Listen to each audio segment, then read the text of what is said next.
How can others help? If there's anything I can do, just let me know. This is what many of us say to the newly bereaved friend or relative.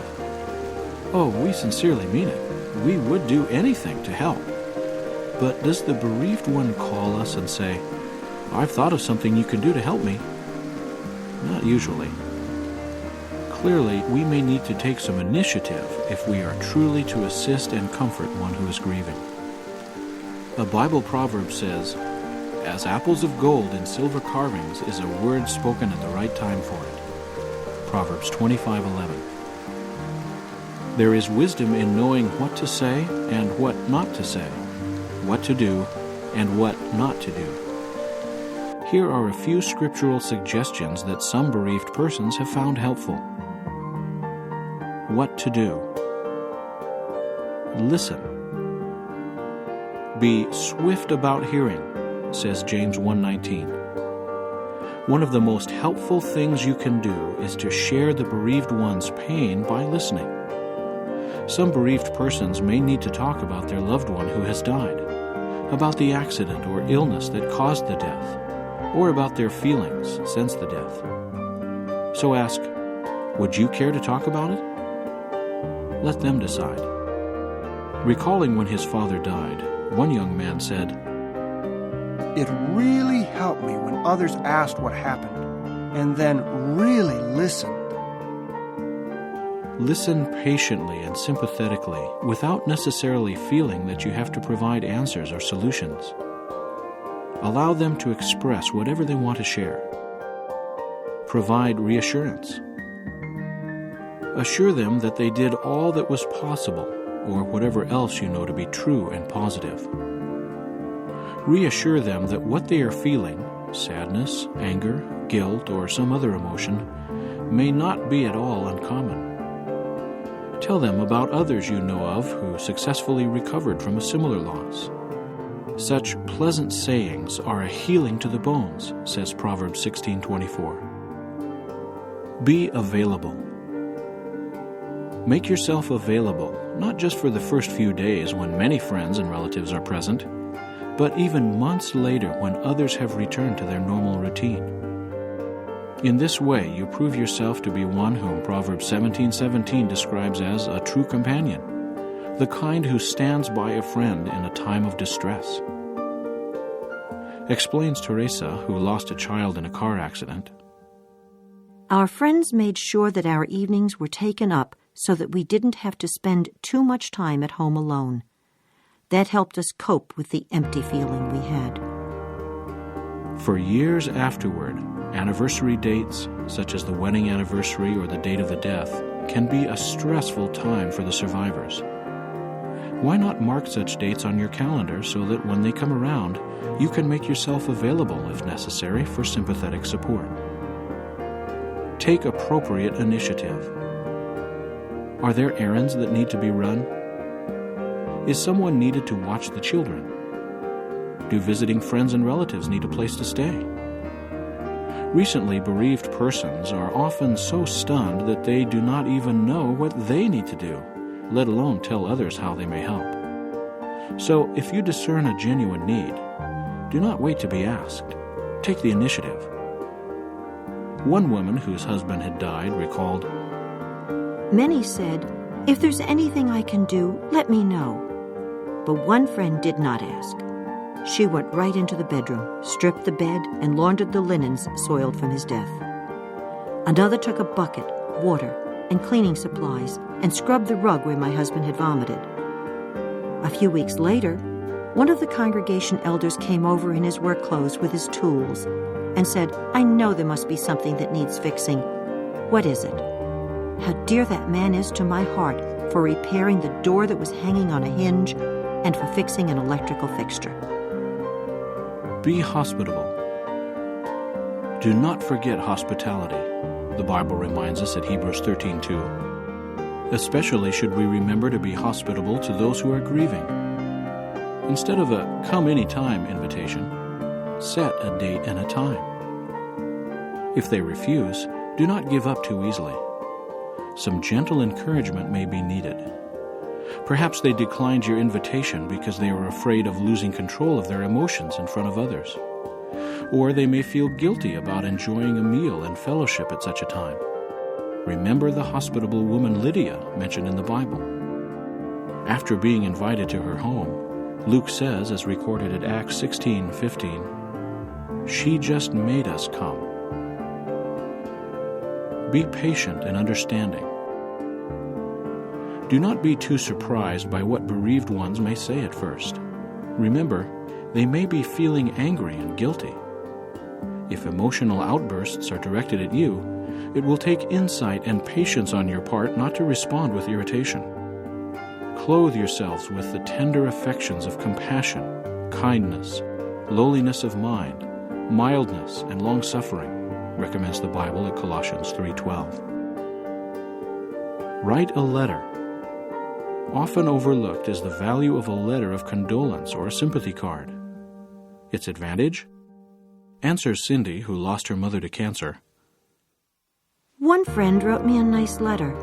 That really helped because I could read it over and over again.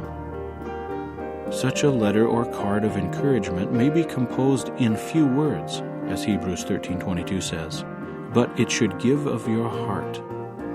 It can say that you care and that you share a special memory about the deceased, or it can show how your life was touched by the person who died. Pray with them. Do not underestimate the value of your prayers with and for bereaved ones. The Bible at James 5:16 says, "A righteous man's supplication has much force." For example, hearing you pray in their behalf can help them allay such negative feelings as guilt. What not to do. Do not keep away because you do not know what to say or do. I'm sure they need to be alone right now, we may tell ourselves. But perhaps the truth is that we are keeping away because we are afraid of saying or doing the wrong thing. However, being avoided by friends, relatives, or fellow believers may only make the bereaved one feel lonelier, adding to the pain. Remember, the kindest words and actions are often the simplest. Your presence alone can be a source of encouragement. Recalling the day her daughter died, Teresa says, Within an hour, the lobby of the hospital was filled with our friends.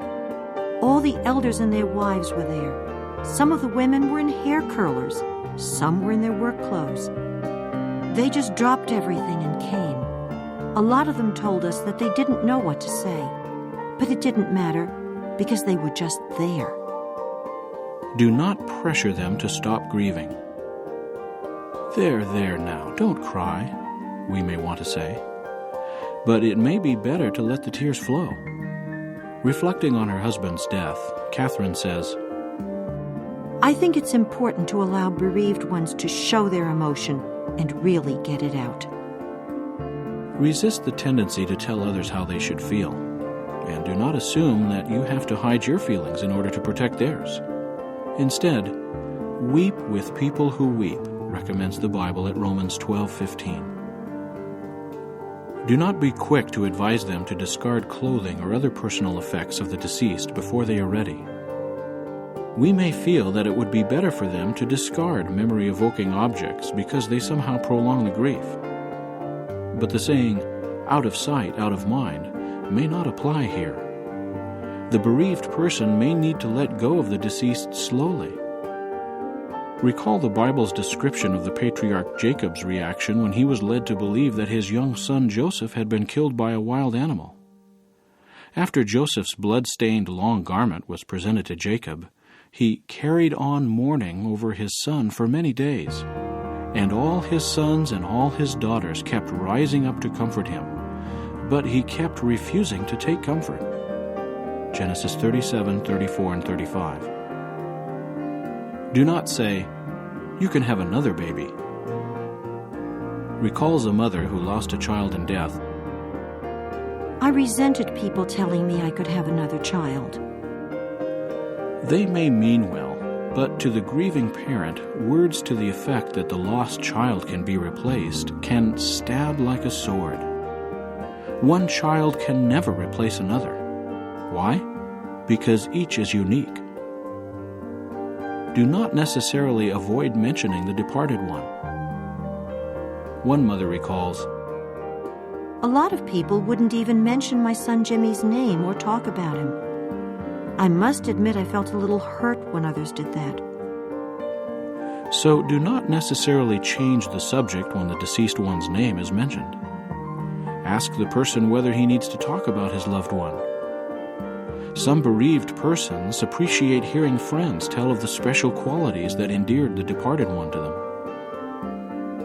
Do not be too quick to say, "It was for the best." Trying to find something positive about the death is not always consoling to depressed souls who are grieving. Recalling when her mother died, one young woman said, Others would say, she's not suffering, or at least she's in peace. But I didn't want to hear that. Such comments may imply to the survivors that they should not feel sad or that the loss was not significant. However, they may be feeling very sad because they dearly miss their loved one. It may be better not to say, "I know how you feel." Do you really? For example, can you possibly know what a parent feels when a child dies if you have not experienced such a loss yourself? And even if you have, realize that others may not feel precisely as you felt. On the other hand, if it seems appropriate, there may be some benefit in telling how you recovered from the loss of your loved one. One woman whose daughter had been killed found it reassuring when the mother of another girl who had died told of her own return to normal living.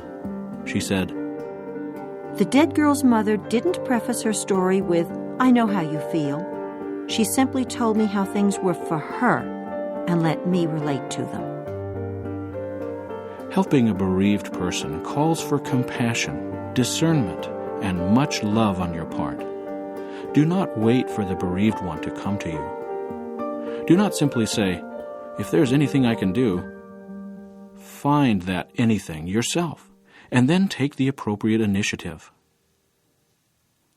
The following is supplementary information. Helping children deal with death. When death strikes a family, parents as well as other relatives and friends are often at a loss as to what to say or do to help children cope with what has happened. Yet children need adults to help them deal with death. Consider some commonly asked questions about helping children understand death. How do you explain death to children? It is important to explain matters in simple terms. Keep it truthful, too. Do not hesitate to use the real words, such as dead and death. For example, you might sit down with the child, take him in your arms, and say, "A very, very sad thing has happened. Daddy got very sick with a disease that not many people get," or whatever you know to be true, "and he died. It isn't anybody's fault that he died. We'll miss him very much because we loved him and he loved us." However, it may be helpful to explain that the child or his surviving parent is not likely to die simply because that one gets sick at times. Encourage their questions. "What's dead?" they may ask. You might answer this way. Dead means that the body stopped working and can't do any of the things it used to. It can't talk, see, or hear, and it can't feel anything. A parent who believes the Bible's promise of a resurrection can use this opportunity to explain that Jehovah God remembers the departed one and can bring him back to life in the future earthly paradise. Is there anything you should not say? It is not helpful to say that the deceased has gone on a long journey. Fear of abandonment is a major concern for a child, especially when a parent has died. To be told that the deceased has gone on a trip may only reinforce the child's feeling of abandonment, and he may reason, "Grandma left, and she didn't even say goodbye." Be careful, too, with young children about saying that the departed one has gone to sleep. Children tend to be very literal. If a child equates sleep with death, a fear of going to bed at night can result. Should children attend the funeral services? Parents should take into account the children's feelings. If they do not want to go, do not force them or in any way make them feel guilty for not going. If they want to go, give them a detailed description of what will take place, including whether there will be a casket and whether it will be open or closed. Explain, too, that they may see a lot of people crying because they are sad. Again, let them ask questions, and reassure them that they can leave if they need to. How do children react to death? Children often feel responsible for the death of a loved one. Because a child may at one time or another have felt angry at the person who died, the child may come to believe that angry thoughts or words caused the death. You might need to offer some comfort. Your thoughts and words are not what make people sick, and they don't make people die. A young child may need such reassurances repeatedly. Should you hide your grief from children? Crying in front of children is both normal and healthy. Besides, it is almost impossible to hide your feelings from children completely. They tend to be very discerning and can often sense that something is wrong. Being honest about your grief lets them know that it is normal to grieve and, at times, to show your feelings. End of supplementary information. A few questions remain. What about the Bible's hope of a resurrection? What can it mean for you and your loved one who has died? How can we be sure that it is a reliable hope?